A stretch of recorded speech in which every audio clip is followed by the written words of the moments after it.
Hello. Today I wanted to talk to you about health from a kind of a broader perspective. When I am working with people as a therapist, I am usually working with them on what I would consider to be kind of emotional issues or relational social issues. But health, I think, involves what I call 5 domains. And a good friend of mine, I asked him to help me with kind of being able to illustrate that. He's an excellent carpenter. It took us some difficulty with figuring out the trigonometry of how to do the angles involved here, but he helped to, actually he did create this tetrahedron. He actually made me another one that's even better, looks better than this one, but this one is colorful and it helps me to illustrate kind of what I'm looking for. So when I talk about the 5 different domains, I talk about them normally as emotional, spiritual, physical, and mental or intellectual.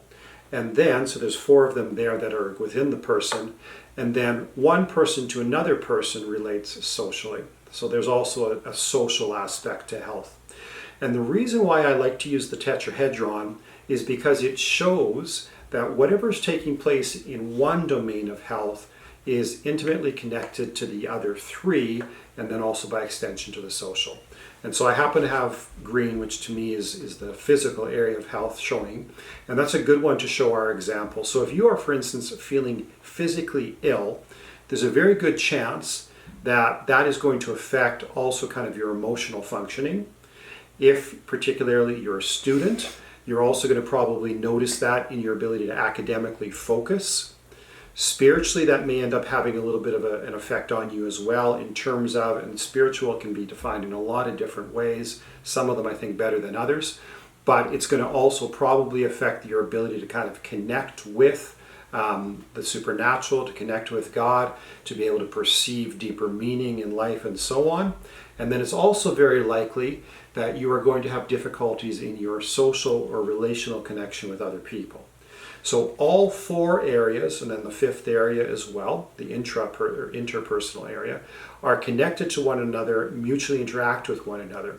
And although I gave you the example of kind of a negative way that can happen, it also can happen in a really positive way. So emotionally, if you're feeling for some particular reason, maybe you don't even know why, that things are really going well for you, there's a good chance that you're going to invest better into your physical health, that you're feeling more upbeat and more kind of connected religiously, spiritually, that you're going to maybe even be able to concentrate better, you're going to be more interested in pursuing some of those intellectual pursuits, and that your relationships with other people are also going to be easier for you to maintain. You're going to put more energy into those. So at this point, it is simply informational. This is something that I kind of go to a lot, that I think is pretty foundational, pretty basic.